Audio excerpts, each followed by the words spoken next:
Hi hello എല്ലാവർക്കും welcome back to our channel.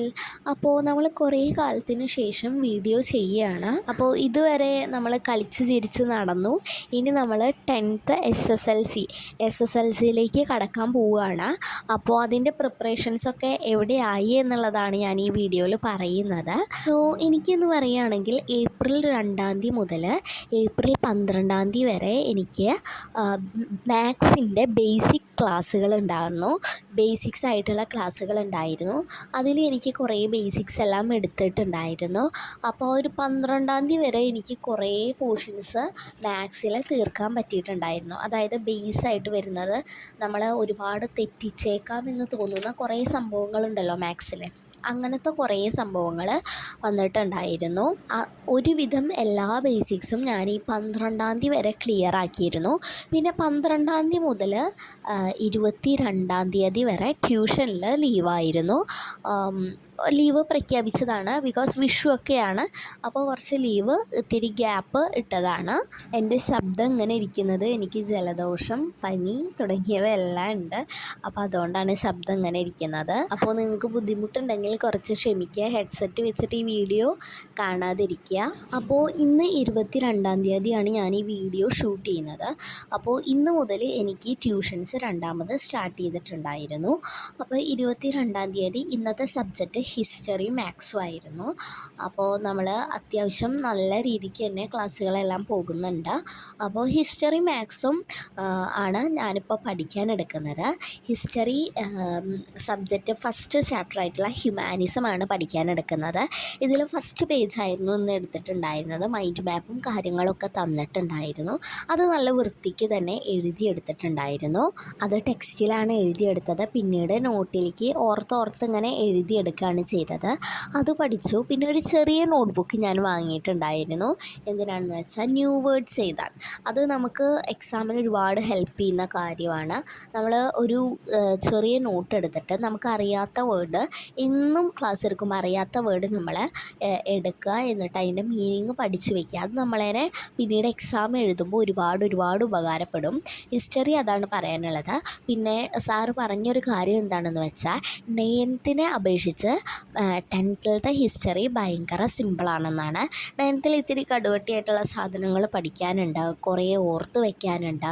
അതേപോലെയല്ല നമ്മൾ 10th വരുമ്പോൾ നമ്മൾ പഠിച്ച കാര്യങ്ങൾ നമുക്ക് ഓർമ്മിച്ചെടുക്കാനും ഇത്തിരി സിമ്പിളായിട്ടുള്ള സിലബസാണെന്നാണ് പറഞ്ഞത്. ഹിസ്റ്ററി എന്ന് പറയുന്ന സബ്ജക്റ്റ് നമ്മൾ കഥ പോലെ പഠിക്കേണ്ട ഒരു സബ്ജക്റ്റാണ്. അത് 9th നമുക്കങ്ങനെ കഥ പോലെ പഠിക്കാൻ പറ്റിയിരുന്ന കോൺസെപ്റ്റ് അല്ല നമുക്ക് തന്നിരുന്നത്. പക്ഷേ 10th എന്ന് പറയുമ്പോൾ അങ്ങനത്തെ കോൺസെപ്റ്റാണ് നമുക്ക് തരുന്നത്. അതുകൊണ്ട് ഹിസ്റ്ററി നമുക്ക് കഥ പോലെ വായിച്ചെടുക്കാൻ പറ്റുന്ന ഒരു സബ്ജക്റ്റായിട്ട് മാറുകയാണ് നമ്മുടെ 10th ഹിസ്റ്ററി എന്ന് പറയുന്നത്. പിന്നെ ഇതൊന്നും ഞാൻ പറഞ്ഞതല്ല, സാറ് പറഞ്ഞതാണ്. അതുകൊണ്ടാണ് ഞാൻ എടുത്ത് പറയുന്നത്.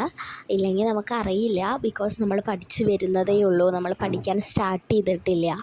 അപ്പോൾ സാറ് പറഞ്ഞ കാര്യങ്ങളാണ് ഇതെല്ലാം. ഒരുപാട് പേര് വെക്കേഷനിൽ ട്യൂഷന് പോകാണ്ട് മടിച്ചിരിക്കുന്നുണ്ടാവും. അവരോടൊക്കെ എനിക്ക് പറയാനുള്ളത്, നിങ്ങൾ ട്യൂഷന് പോവുക, നിങ്ങൾ എല്ലാം പഠിച്ചെടുക്കുക. നിങ്ങൾക്ക് നിങ്ങളുടെ ഉള്ളിൽ നിങ്ങളെ കരിയർ തീരുമാനിക്കുന്നത് നിങ്ങളുടെ ഈ ഒരു ഏജാണ്. അപ്പോൾ നിങ്ങളതെല്ലാം ഓർത്തിട്ട് നിങ്ങൾ പഠിക്കാൻ ശ്രമിക്കുക. പിന്നെ വെക്കേഷൻ ഇത്രയും കാലം നമ്മൾ ഇത്തിരി സുഖിച്ചല്ലോ. ഇനിയിപ്പോൾ 10th അല്ലേ, കുറച്ച് സാക്രിഫൈസൊക്കെ ആവാം. അത് കഴിഞ്ഞ് നമുക്ക് അടുത്ത 3 മാസം ഉണ്ടല്ലോ. അപ്പോൾ നമുക്ക് ബാക്കിയുള്ളത് നോക്കാം. അപ്പോൾ ഞാൻ ഇപ്പോൾ ഇവിടെ ഹിസ്റ്ററി ഏകദേശം നോട്ട് എഴുതി കഴിയാറായിട്ടുണ്ട്. ഇന്ന് പഠിപ്പിച്ചത് ഞാനൊരു മൈൻഡ് മാപ്പ് പോലെ സെറ്റ് ചെയ്തിരിക്കുകയാണ്. ഇങ്ങനെ എല്ലാ ദിവസവും പഠിക്കുന്നത് നമ്മൾ മൈൻഡ് മാപ്പ് പോലെ സെറ്റ് ചെയ്ത് കഴിഞ്ഞാൽ നമുക്ക് ഹിസ്റ്ററി ഒരു സിമ്പിളായിട്ടുള്ള സബ്ജക്റ്റ് ആവും. പിന്നെ ഈ വെക്കേഷന് നമ്മൾ മാക്സിമം ഒന്ന് ഉറങ്ങുക. നമ്മൾ ഈ രാത്രി ഇരുന്ന് പഠിക്കുന്ന ആ ഒരു സംഭവം ഒഴിവാക്കുക. നമ്മൾ നേരത്തെ നീക്കാൻ വേണ്ടി മാക്സിമം ട്രൈ ചെയ്യുക. നേരത്തെ നീറ്റിരുന്ന് പഠിക്കാൻ വേണ്ടി ട്രൈ ചെയ്യാം. നേരത്തെ നീക്കാൻ വേണ്ടിയിട്ട് നമ്മൾ ഈ ഒരു വെക്കേഷനിൽ ശ്രമിക്കുക. അപ്പോൾ അങ്ങനത്തെ കാര്യങ്ങളാണ് നേരത്തെ നീക്കുന്നതിനെ കുറിച്ചിട്ട് പറയാനുള്ളത്. പിന്നെ നമ്മൾ ഓവറായിട്ടിരുന്ന് പഠിക്കാതിരിക്കുക. 12 മണി വരെ രാത്രിയിൽ നിന്ന് പഠിക്കുക, രാവിലെ 4 മണിക്ക് നിൽക്കുക, അങ്ങനെയുള്ള കാര്യങ്ങൾ ഈ വെക്കേഷനിൽ ഒഴിവാക്കിയിട്ട് ഒരു സ്ട്രെസ് ഫ്രീ ആയിട്ട് കീപ്പ് ചെയ്യുക. ഇത് പറയാൻ കാരണം എന്താണെന്ന് വെച്ചാൽ എൻ്റെ കസിന് എന്നോട് പറഞ്ഞ കാര്യമാണ്. നമ്മൾ വെക്കേഷൻ തൊട്ടേ നമ്മൾ നല്ല രീതിക്ക് സ്ട്രെസ്സ് കൊടുത്ത് പഠിച്ചു കഴിഞ്ഞാൽ കുറച്ച് കഴിയുമ്പോഴത്തേക്കും നമുക്കത് മടുക്കും. അപ്പോൾ അങ്ങനെ മടുപ്പ് വരാതിരിക്കാൻ വേണ്ടിയിട്ടാണ് നമ്മൾ ഈ ഒരു കാര്യം ചെയ്യുന്നത്. പിന്നെ നമ്മുടെ നോട്ട് ഇവിടെ ഏകദേശം എഴുതി കഴിഞ്ഞു. ഡേറ്റൊക്കെ ഇട്ട് ഓരോ ദിവസം ഡേറ്റൊക്കെ ഇട്ടിട്ട് എഴുതി വയ്ക്കുക. പിന്നെ നമ്മൾ മൈൻഡ് മാപ്പൊക്കെ ഉണ്ടാക്കുമ്പോൾ നിങ്ങൾ കളേഴ്സ് യൂസ് ചെയ്യുക, സ്കെച്ച് പെൻസ് യൂസ് ചെയ്യുക. അപ്പോൾ ഈ സ്കെച്ച് പെൻസ് യൂസ് ചെയ്യുന്നതിലൂടെ നമുക്ക് നല്ലൊരു അട്രാക്റ്റീവ്നെസ് ആയിട്ട് നമുക്കത് എടുത്ത് പഠിക്കാൻ തോന്നും. അങ്ങനെ നമ്മൾ സ്കെച്ച് പെൻസൊക്കെ യൂസ് ചെയ്തിട്ട് ഇരുന്ന് പഠിക്കുക. എനിക്ക് നല്ല രീതിക്ക് തന്നെ ചുമയും പനിയൊക്കെ ഉണ്ട്, അതുകൊണ്ടാണ് ശബ്ദം ഇങ്ങനെ ഇരിക്കുന്നത്. അപ്പോൾ നമ്മൾ റിലാക്സ് ആയിട്ട് പഠിക്കുക എന്നുള്ളതാണ് പറഞ്ഞു വന്ന കാര്യം എന്ന് പറയുന്നത്. അപ്പോൾ ഇനി ഞാൻ പഠിക്കാനെടുക്കുന്നത് മാത്സ് ആണ്. അപ്പോൾ മാത്സിൽ ഞാൻ പഠിക്കാനെടുക്കുന്നത് സ്ക്വയേഴ്സാണ്. അതായത് 1 മുതൽ 30 വരെയുള്ള സ്ക്വയർ ബൈ ഹാർട്ട് ചെയ്ത് പഠിക്കുക. ഇത് ഞാനൊരു വട്ടം ബൈ ഹാർട്ട് ചെയ്തതാണ്. ഞാൻ ഈ പറഞ്ഞ വർക്ക്ഷോപ്പ് ഉണ്ടായിരുന്നല്ലോ 2-ാം തീയതി മുതൽ 12-ാം തീയതി വരെ ഉണ്ടായിരുന്ന വർക്ക്ഷോപ്പിൽ ഞാൻ ഈ ഒരു സംഭവം ബൈ ഹാർട്ട് ചെയ്തതാണ്. എന്നാലും അത് നമ്മൾ മറന്നിട്ടുണ്ടായിരിക്കും. എന്നെ സംബന്ധിച്ച് നോക്കുകയാണെന്ന് വെച്ചാൽ ഞാൻ തീരെ റിവൈസ് ചെയ്തിട്ടില്ല ഇതുവരെ. അത് വിഷുവിൻ്റെ തിരക്കും കാര്യങ്ങളൊക്കെ ആയിട്ട് ഞാൻ തീരെ റിവൈസ് ചെയ്തിട്ടില്ല. അപ്പോൾ ഞാനതെല്ലാം എടുത്ത് നോക്കി, എല്ലാം പൊടി തട്ടിക്കളഞ്ഞ് എന്താ പറയുക, നല്ല അടിപൊളിയാക്കിയിട്ട് മൈൻഡിൽ ഒന്നുകൂടിയും റിഫ്രഷ് ചെയ്ത് വെച്ചിട്ടുണ്ട്. പിന്നെ ഈ മൈൻഡ് മാപ്പൊക്കെ നല്ലോണം എടുത്ത് വായിച്ച് നോക്കിയിട്ടുണ്ട്. അപ്പോൾ ഇവിടെ മുതൽ നമ്മുടെ SSLC എന്ന് പറയുന്നൊരു സംഭവം ആരംഭിക്കുകയാണ്. ഇനി അങ്ങോട്ട് മാക്സിമം മുടങ്ങാതെ ഡെയിലി വ്ളോഗ്സ് ഉണ്ടായിരിക്കും. പഠിക്കുന്ന കാര്യങ്ങൾ എന്തൊക്കെയാണ് എന്നൊക്കെയുള്ള ഡെയിലി വ്ളോഗ്സ് ഉണ്ടായിരിക്കും. ഒരുപാട് പേര് ട്യൂഷന് പോവാത്തവരുണ്ടായിരിക്കും. അങ്ങനെയുള്ളവർക്ക് ഈ ഒരു ചാനൽ ഫോളോ ചെയ്യാവുന്നതാണ്. അങ്ങനെയുള്ളവർക്ക് ഒരുപാട് ഉപകാരപ്പെടുമെന്ന് ഞാൻ വിശ്വസിക്കുന്നു. പിന്നെ നമ്മൾ കണ്ടിന്യൂസ് ആയിട്ട് വീഡിയോ ഇടാൻ നോക്കാം. ബിക്കോസ് എനിക്ക് ഇടയ്ക്കിടയ്ക്ക് പനി വരുന്ന ഒരാളാണ്. അപ്പോൾ പനി വരുന്നത് കൊണ്ട് തന്നെ മുടങ്ങുമോ എന്ന് ഒരു ഉറപ്പുമില്ല. അതുകൊണ്ടാണ് ഞാൻ അങ്ങനെ പറയുന്നത്. മാക്സിമം എന്നെക്കൊണ്ട് പറ്റുന്ന അത്രയും ഞാൻ എഫേർട്ട് ഇട്ടിട്ട് വീഡിയോ ഇടാൻ നോക്കാം.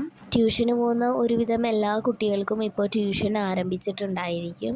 അപ്പോൾ എല്ലാവരും മുടങ്ങാണ്ട് ട്യൂഷന് പോവുക. അപ്പോൾ നമുക്ക് സ്കൂളിലെടുത്തതും ട്യൂഷനും കൂടി ആകുമ്പോൾ നമുക്കെല്ലാം മനസ്സിലാവും. അതുകൊണ്ടാണ് ഞാൻ അങ്ങനെ പറയുന്നത്.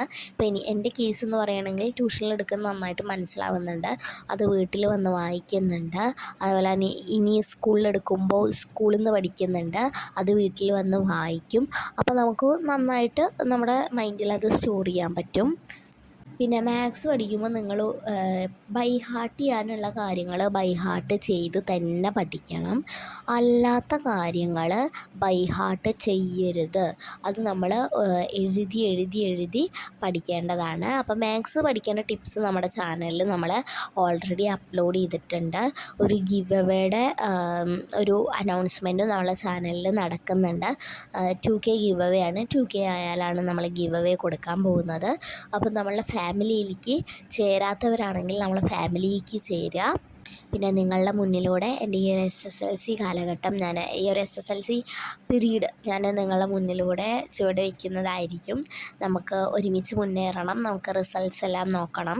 പിന്നെ എൻ്റെ 9th റിസൾട്ട് ഇതുവരെ കിട്ടിയിട്ടില്ല. കിട്ടിയാൽ ഞാൻ ഉടനെ തന്നെ വീഡിയോ അപ്ലോഡ് ചെയ്യുന്നതായിരിക്കും. അപ്പോൾ ചിലപ്പോൾ ഡെയിലി ഒരു വീഡിയോ വെച്ചിടുമ്പോൾ ഒരു സ്റ്റഡി വ്ളോഗൊക്കെ മിസ്സാവാൻ സാധ്യത ഉണ്ട്. അപ്പോൾ എല്ലാവരും പഠിക്കുക. അപ്പോൾ എനിക്ക് ഇന്നത്തെ പഠിത്തതാണ്. ഞാനൊരു 2 മണി മുതലൊക്കെയാണ് പഠിക്കാനിരുന്നത്. ഇപ്പോൾ ഏകദേശം 4 മണിയായിട്ടുണ്ട്. അപ്പോൾ അടുത്ത വീഡിയോ ആയിട്ട് കാണുന്നവരെ എല്ലാവർക്കും ബായ്.